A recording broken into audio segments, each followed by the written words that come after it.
નમસ્કાર. મંત્રી પદને લઈને મોટો ખેલ. નરેન્દ્ર મોદીએ દેશના પ્રધાનમંત્રી તરીકે ત્રીજી વાર શપથ લીધા છે.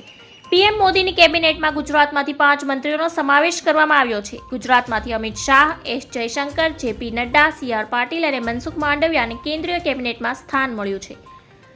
અમિત શાહ સતત બીજી વાર ગાંધીનગરથી લોકસભા ચૂંટણી જીત્યા છે. મોદી 2.0ના અમિત શાહે કેન્દ્રીય ગૃહ વિભાગની જવાબદારી સંભાળી હતી. એસ જયશંકર ગુજરાતમાંથી રાજ્યસભા સાંસદ છે. એસ જયશંકર 2019થી 2024 સુધી મોદી સરકારમાં વિદેશ મંત્રીની જવાબદારી સંભાળી ચૂક્યા છે. જગત પ્રકાશ નડ્ડા હિમાચલ પ્રદેશથી આવે છે અને ભાજપના રાષ્ટ્રીય અધ્યક્ષ છે. જેપી નડ્ડા ગુજરાતમાંથી રાજ્યસભા સાંસદ છે. મનસુખ માંડવિયા કેન્દ્ર સરકારમાં વિવિધ જવાબદારી સંભાળી ચૂક્યા છે. મોદી 2.0માં કેન્દ્રીય સ્વાસ્થ્ય મંત્રી હતા.